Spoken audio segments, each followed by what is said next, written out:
राधिका बरसाने वारी की जय।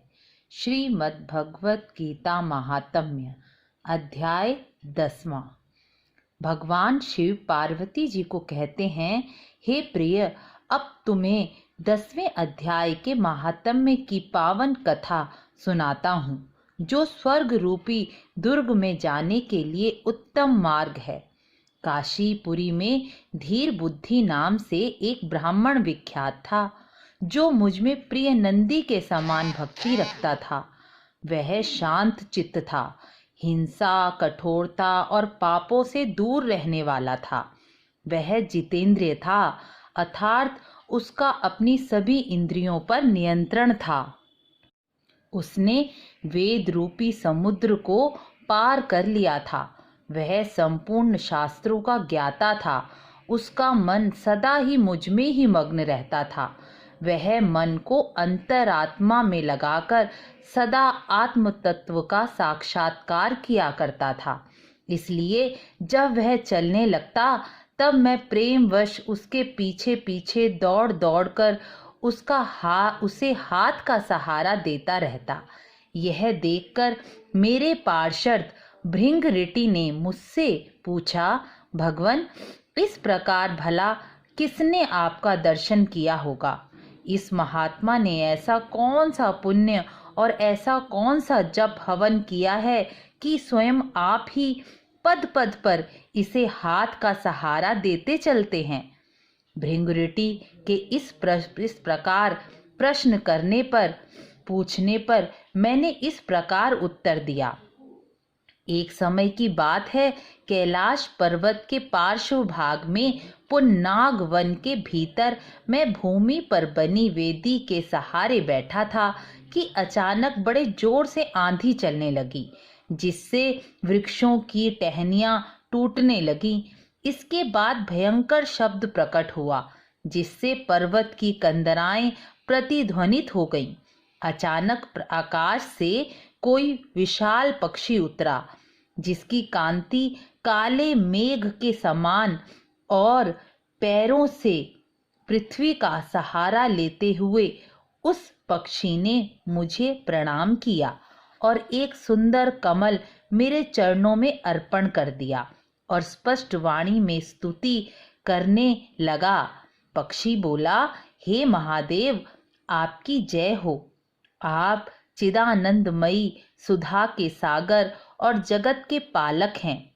आपके वैभव का कहीं अंत नहीं है। आपकी जय है। अद्वैत वासना से परिपूर्ण बुद्धि के द्वारा आप त्रिविध मलों से रहित हैं। आप जितेंद्रिय भक्तों के अधीन रहते हैं। ध्यान में आपके स्वरूप का साक्षात्कार होता है। आपके चरण कमल भक्तों की रक्षा करने वाले हैं। आपने कामदेव को भस्म किया है।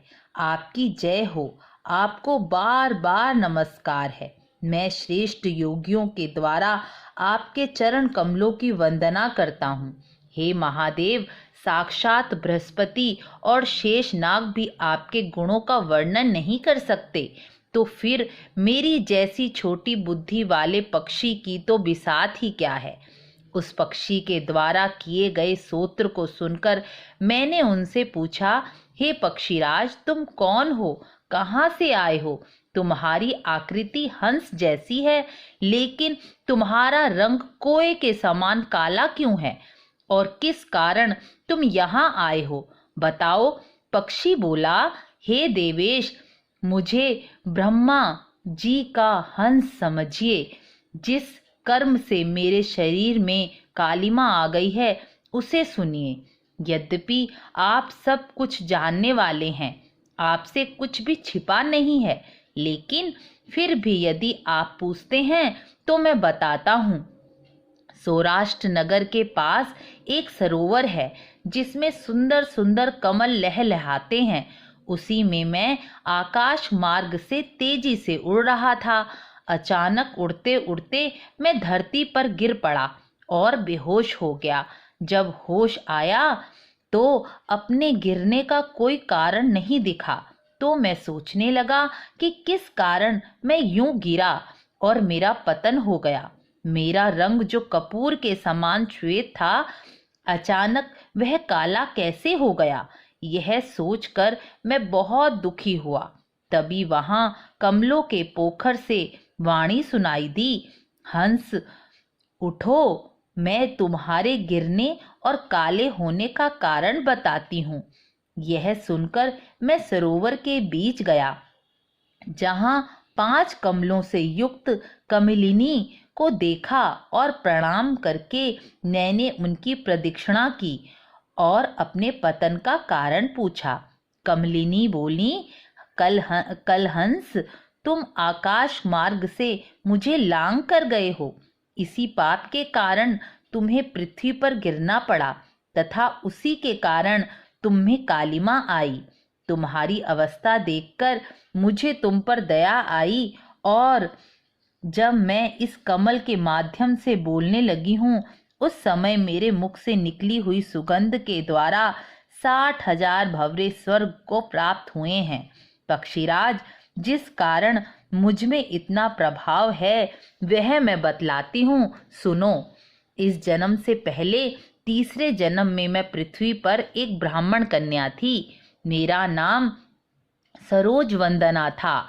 मैं गुरुजनों की सेवा करती और पति धर्म का पालन करती थी। एक दिन की बात है, मैं एक मैना को पढ़ा रही थी, जिस कारण पति सेवा में कुछ देर हो गई और पति देवता क्रोधित हो गए और मुझे श्राप दे दिया कि तू मैना हो जा।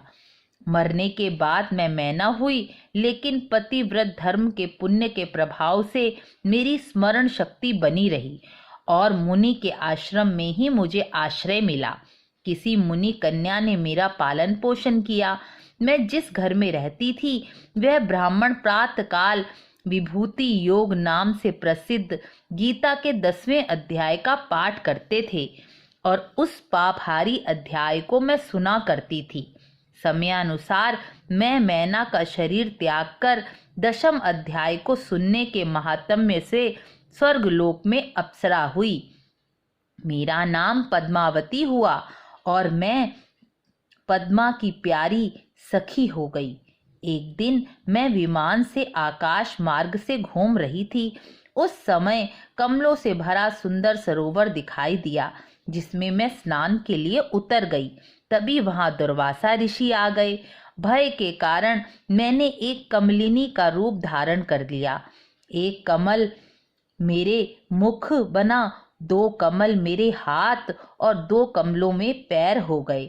लेकिन दुर्वासा ऋषि को पता चल गया और उन्होंने मुझे श्राप दे दिया कि मैं 100 वर्षों तक इसी सरोवर में कमलिनी के रूप में पड़ी रहूंगी।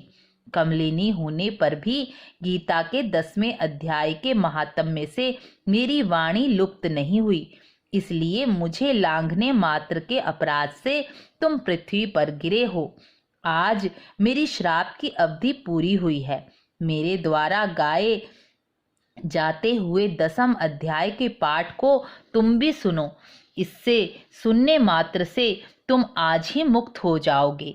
यूं कहकर वह कमलिनी स्पष्ट और सुंदर वाणी में गीता के 10वें अध्याय का पाठ करने लगी और वह मुक्त हो गई।